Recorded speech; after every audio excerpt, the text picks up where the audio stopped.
Summer break has a way of going sideways. You either drift through the first month barely remembering what day it is, or the moment you spot the back to school aisle in the store, you are panic prepping, which ruins the rest of your break.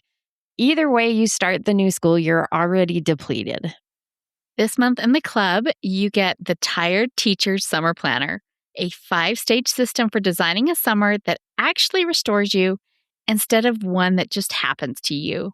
We walk you through closing out the school year for real, figuring out which kind of rest you actually need, and gently prepping for next year without losing the back half of your break to lesson plans. You can try the club for free for 10 days at secondstorywindow.net/trial. This is episode 265 of Teacher Approved. Hey there, and welcome to another Can't Miss Classic. On Thursdays this summer, we are sharing a hand-picked teacher-approved episode to meet you right where you are each week. Some of you aren't even out of school yet, but somehow that back-to-school machine is starting to rumble. And once that starts, it's really easy to slide into a panicky kind of productivity where you're saying yes to projects and trends, not because they'll actually help, but because doing something feels better than doing nothing. Which means this is the perfect moment for this episode. It's a list of 6 things you have full permission to skip this back-to-school season. The kinds of things that look impressive online, but don't actually move the needle for your students or your sanity. And every single one of them comes with our blessing to opt out of. So let's get into it.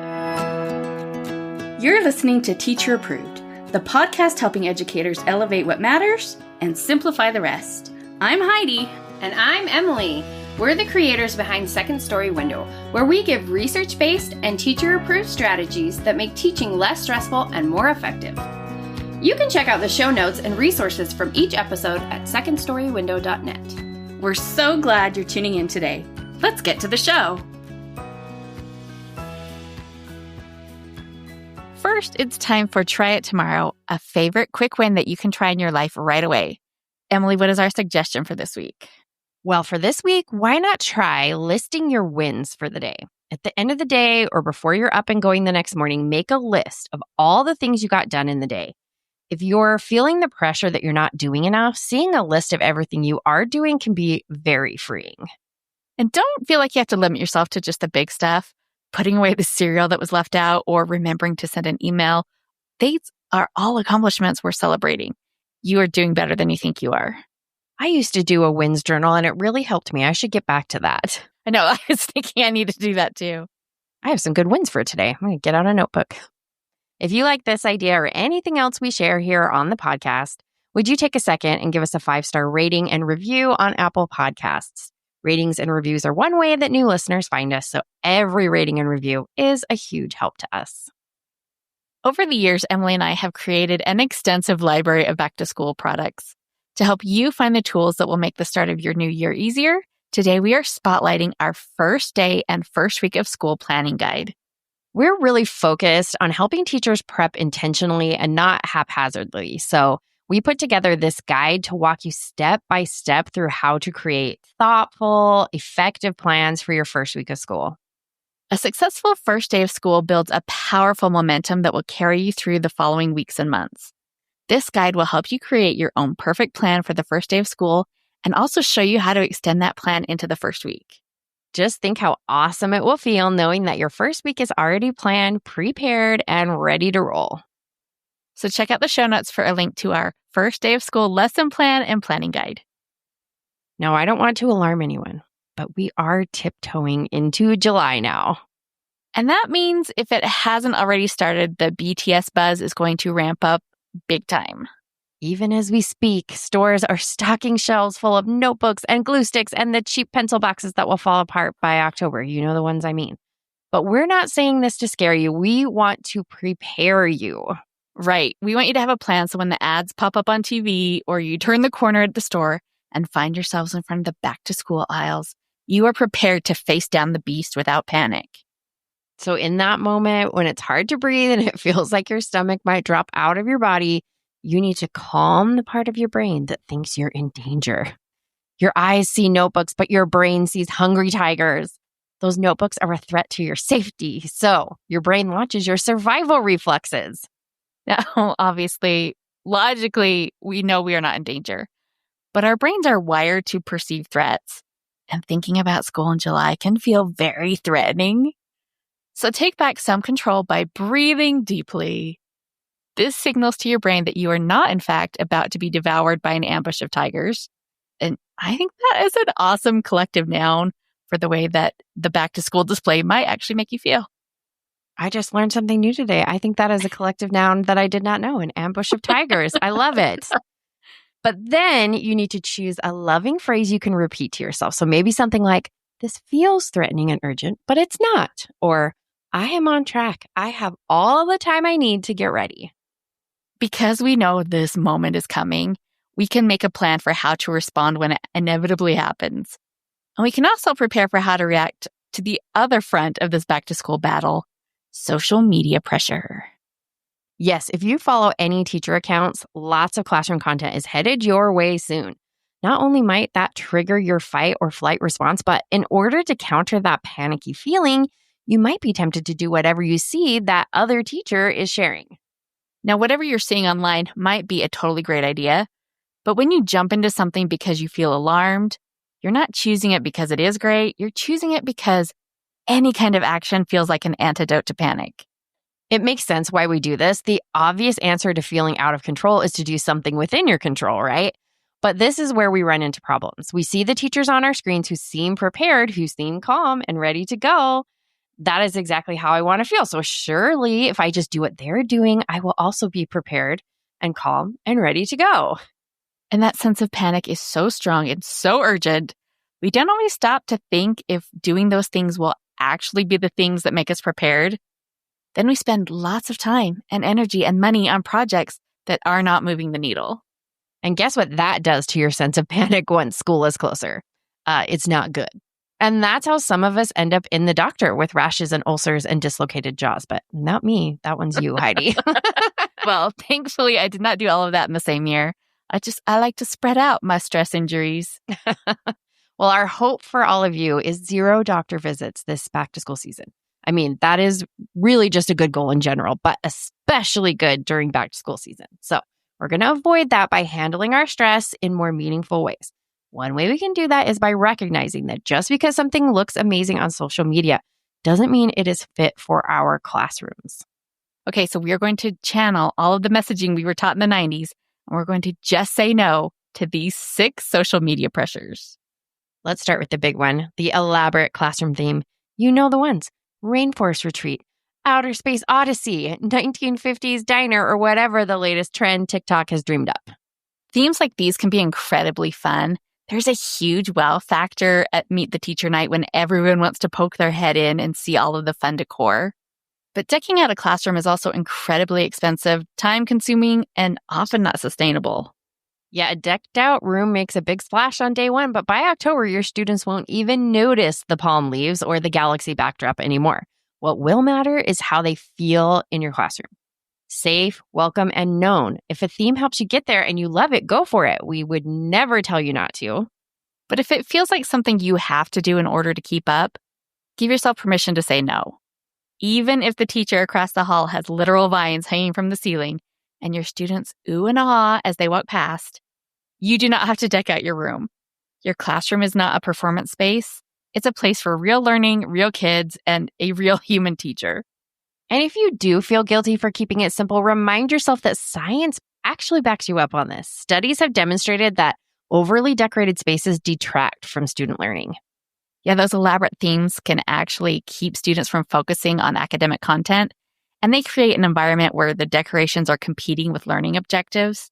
So you can feel confident in saying no to this with 0 guilt. So the second pressure that we are saying no to is the pressure to laminate all the things. And we get the appeal because we love a laminator. We each own our own personal laminators, but the key to being the queen of lamination is knowing what is lamination worthy. Yeah, lamination takes a lot of work, and it can be expensive if you're the one footing the bill. At my school, we were literally charged by the foot for that. So save your laminating for what really matters. In order for laminating to be worthwhile, the pros of doing it have to outweigh the cons. So Heidi, tell us what some of the cons of laminating are. Well, first of all, laminating is permanent. If you decide you need to change something, there's not an easy fix once it's all encased in plastic. Second, it can make it hard for students to read. If you decide to laminate a chart, for example, you will also have to spray it with that clear matte spray paint so that the kids can read it. Third, it takes a lot of time to feed everything through the machine and then cut it all out. And fourth, once paper is laminated, it is probably not recyclable. And don't forget that some teachers are cut, laminate, cut kind of teachers. So that is like twice the amount of time. No. So that is a big time commitment. Now, if it's something that your kids will be handling all the time, then you probably do want to laminate. But otherwise, save your time, save your money, save your sanity, and just say no to over laminating. Okay, what is the third pressure we're saying no to, Heidi? This is the pressure to jump on the current trend. Every year, a new must-have or must-do explodes across teacher Instagram or TikTok. I haven't quite spotted the one for this year yet, but I'm sure it will show up soon. Do you remember, or not too long ago, the summer of brag tags, Emily? Oh, yes.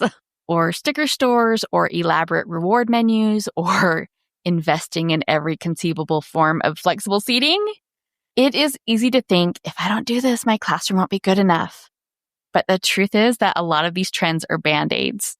Yeah, these fun ideas look like solutions, but they don't always solve any problems. Sometimes they just create more problems. So if you're already overwhelmed, ask yourself, will this new idea actually meet a need in my classroom? Or does it just give me something to control while I feel panicky? Just remember, new is not always better. Sustainable, simple, and meaningful will always win in the long run. Well, moving on, let's talk money. Social media loves a color-coordinated classroom. Matching bins, personalized water bottles, rainbow carts, charming lamps, boho chic supply caddies, and adorable first day of school gift bags for every student. But none of this is required. You do not need to spend hundreds of dollars for your classroom to be warm and welcoming. And of course, those perfectly coordinated shelves do look so cute in an Instagram reel. I definitely understand the appeal, but you know what's even more valuable? A calm, healthy teacher who still has enough money in the bank account to pay for groceries. Connection doesn't come from fancy fonts and Pinterest-worthy baskets. It comes from you, the teacher, your presence, your attention, and your care. There's another kind of pressure that creeps in when you see other classrooms online looking finished and polished before August even begins. It's the sort of thing that social media is famous for. And this is the pressure to make everything picture perfect before the first day. You have seen these classrooms online, I'm sure. Every bulletin board is styled. Every space is labeled. Every inch of the walls are covered. But here's your permission slip. It is okay to leave your walls blank. In fact, it can be better. When your students walk in on the first day, they'll see a space with room to grow. They'll see that their work will matter because it's going to fill the walls. If you're worried that leaving empty space will make your room look unready, just add a little touch. All you have to do is print a sign that says, "Brilliant work coming soon," or "Watch this space for amazing ideas." This lets your students know that this is our classroom, not just yours, and you're so confident that they have great things ahead that you are intentionally leaving room for that greatness. And that brings us to the last pressure that we are saying no to. This one is the sneakiest because it doesn't show up as a to-do list. It shows up as a feeling. And this is the pressure to compare yourself. Oh, we all know that feeling so well. You see another teacher's classroom or lesson plan or first week schedule and you think, I'm already behind. But you are not. What you're seeing is a moment, not the full story. Right. Social media doesn't show the extra help that teachers might have or the extra time they might have because they're in a different season of life. You don't see their doubts or their debt or their burnout. You just see the highlight reel. So instead of comparing, connect and remind yourself that your journey is valid. Your timeline is okay. You are not behind. You are building something real. So let's sum it up this way. You don't have to perform your teaching for anyone else. Your classroom doesn't need to look like an Instagram post to be effective. You don't need to do it all. You just need to do what matters for your kids and for yourself. So let's recap the 6 pressures that we are absolutely saying no to this summer. Elaborate classroom themes that you do not enjoy doing. Laminating everything. Whatever the latest trend is that will take a lot of work and not solve any real problems. Spending lots on classroom setup. Making your classroom picture perfect, and comparing yourself. The most prepared teachers focus on the invisible work, understanding their students, planning meaningful instruction, and creating simple systems that support learning. Social media makes the decorative work visible, but it's the foundational work that actually serves students. Your back-to-school prep should make the transition easier, not heavier. If a task feels like it's for social media, it probably is not essential. If it feels like it's for your students or your own sanity, that is your compass. Put your energy there and let the rest fade away. Now, we would love to hear what you are saying no to this summer. Come join the conversation in our teacher-approved Facebook group. Now for our teacher-approved tip of the week, where we share an actionable tip to help you elevate what matters and simplify the rest. This week's teacher-approved tip is bring back the lucky duck for some surprise and delight. So tell us about this one, Heidi. I love this idea so much. We first talked about this back in episode 114, and it's one of those tips that's so simple but so effective. So this idea comes from Craft Take Corner on Instagram. The idea is that each day you put a rubber duck on one student's desk, and that student becomes the lucky duck for the day. And we brought it up again in episode 158 when we were talking about surprise and delight for team building. The lucky duck gets special privileges and responsibilities for that day. Maybe they're the line leader. They get to choose centers first, or they get extra technology time. What I love about this is that it's not something that your kids are earning or working toward. It's just pure surprise and delight. You're just choosing someone to make their day a little more special. And that kind of unexpected joy does wonders for classroom morale. And you can totally adapt this to fit your classroom. Instead of set jobs, maybe the lucky duck gets to sit in a special chair or spin a prize wheel. If this is the excuse you needed to buy a prize wheel, you could do it for this. Or choose the transition song. Really, anything that makes the child feel special for the day is going to be such a morale boost. And Craft Take Corner does this all year long. But we think it might be even more impactful if you use it for just a few weeks here and there. Makes it so special and unexpected. It just makes sure everyone gets a turn before you retire it, or you're going to have some very disappointed kids. Now, the reason we are bringing this up in the middle of summer, and okay, we're not saying this is vital, but if you have been to Michael's Crafts lately, you may have seen their wall of rubber ducks. There are itty bitty tiny ducks and giant ducks and lots of regular sized ducks in cute and clever costumes. Now, there's absolutely no pressure. Remember, we are saying no to things that don't serve us. But if you wanted an excuse to buy those adorable ducks, this might be your answer. Yes, if this would serve you in your classroom. If not, ignore us completely. But if it would, do this, okay? If we haven't sold you yet on the Lucky Duck Surprise and Delight, we've got some more duck-based suggestions that you could use your ducks for. I don't know if anyone's ever said duck-based suggestions before. Well, I did just have baby ducks in my yard, so this is like perfect timing for all of this duck discussion. So if a student gives a clever response, you could let them put a duck on their desk as and I'm going to try and say this without laughing, Waddle Great Idea Award. Only thing better than a rubber duck is a duck pun. So now their job would be to listen to other students' responses during the lesson and pass the duck on to them. Just make sure the duck is supporting good discussion and not distracting from it. You'd have to be careful with this one. And another slightly unhinged idea is to save a duck for when the day is just falling apart. When 3 kids are melting down and someone spilled their entire water bottle and you are questioning all of your life choices. Pull out a rubber duck, hold it up, and then say something completely ridiculous like, time for a quackitude adjustment, or according to duck law, we all get to try again. And then you can shake things up to reset the day. That's amazing. Hitting a reset button, but with 100% more silliness. And so that's just bound to turn everybody's mood around. And sometimes we just need to acknowledge that teaching is weird and wonderful, and rubber duck is the perfect mascot for that.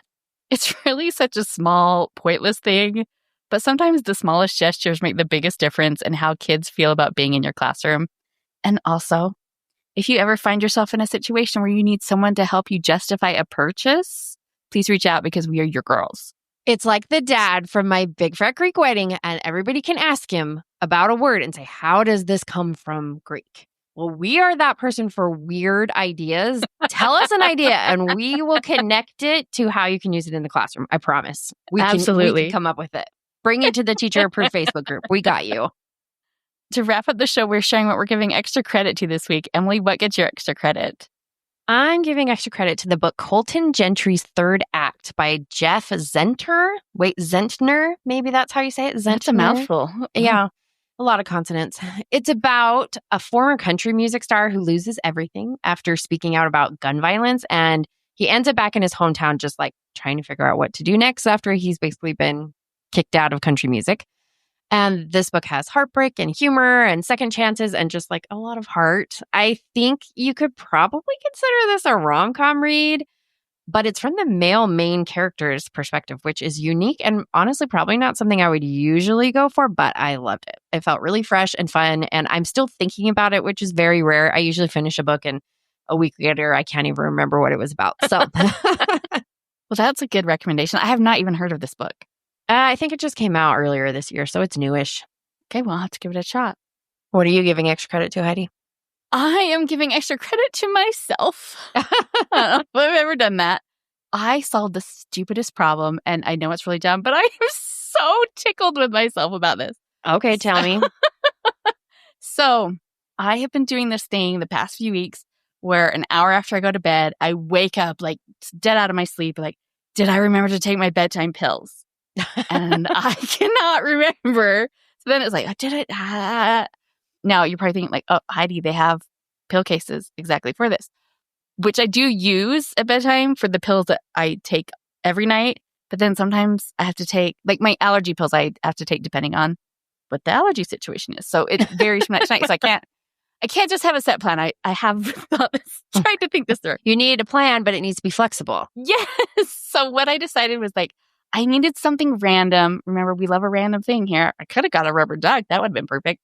So I count out my little pills every night into a ceramic dish. I bought a little trinket dish for it because I've been using a pill lid, and I thought, let's elevate this moment. Anyway, so I got this little ceramic dish, and for my birthday, this is the stupidest thing, but we're going on this journey. For my birthday a couple months ago, a lovely neighbor gifted me a 3-inch quartz crystal necklace. Oh my. And I'm sure there are women my age who could wear such a thing, but I am not one of them.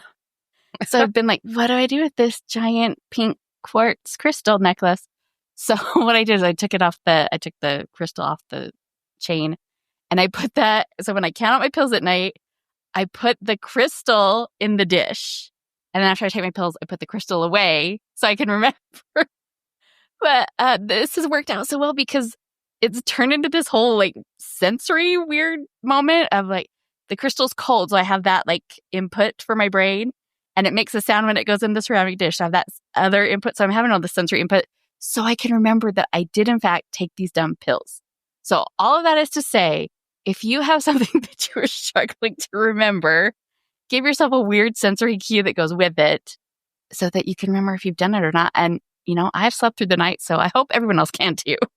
Okay, so wait. So do you put it in the dish, then take your pills, then take it out of the dish? Yes. So I put it in the dish when I take the pills, and it makes a little clink when it goes in. So it's like my cue to my brain. Sometimes you get an autopilot, when you're going to bed, especially constantly. When you're tired. So that little clink has been a good little help. And then I take the pills and I put the crystal away. So it's like if the crystal was still in the dish, I could leave the crystal there. I think that's what I was wondering of how do you... But then I take the crystal away so that the next day I have to put it back out. So I remember yes, I did count the pills out for that night. Yes. Does that make sense? Okay, so what if then you were an hour later, I think I remember the clink in the dish, but was that yesterday or today? Or does that just not happen? Because it feels like it just happened. So far, because that crystal is just so sensory, it's heavy, it's cold, it makes this separate sound. Yeah. It's so big I can't miss it. Right. It really would make a statement as a necklace. So that has just helped my brain shake up its autopilot a little bit. Wow. I think it's smart. Our old lady is showing, but all the it's pills. Okay. Because I have to take iron, but only every other day. And so I struggle sometimes to be like, wait, what day did I take it yesterday or 2 days ago? And it sometimes helps because I keep it on a different shelf. So I have to remember the feeling of oh, yesterday did I get that down? But maybe I can come up with something to help with this. But every other day just makes it even more confusing. But well, I'd be happy to buy you a crystal if you need one. I think I'd rather have a duck. Real or rubber. I don't know that a real duck would help me remember to take my iron. But saying no to the noise is one of the most underrated back-to-school skills there is. Every yes you don't have to give is energy you keep for the work that actually matters. And knowing the difference between what looks essential and what actually is essential is the kind of clarity that makes a school year sustainable, not just survivable. That's a lot of what we get into in our new book, Structure and Spark. That is our guide to the predictable seasons of the school year. And a big part of the book is helping you tell the difference between the work that matters and the work that just makes noise. The book comes out August 18th, and pre-orders make a real difference for new authors like us. We have some fun pre-order bonuses lined up as a thank you to everyone who pre-orders. So head to the show notes for the link, or you can visit secondstorywindow.net/book. And if you have a teacher friend who needs some permission to say no to things, make sure to share this episode with them. We will be back next Thursday with another Can't Miss Classic. But until then, feel free to skip a few things. Yes, we encourage you to. We hope you enjoyed this episode of Teacher Approved. I'm Heidi. And I'm Emily. Thank you for listening. Be sure to follow or subscribe in your podcast app so that you never miss an episode. You can connect with us and other teachers in the Teacher Approved Facebook group. We'll see you here next week. Bye for now. Bye.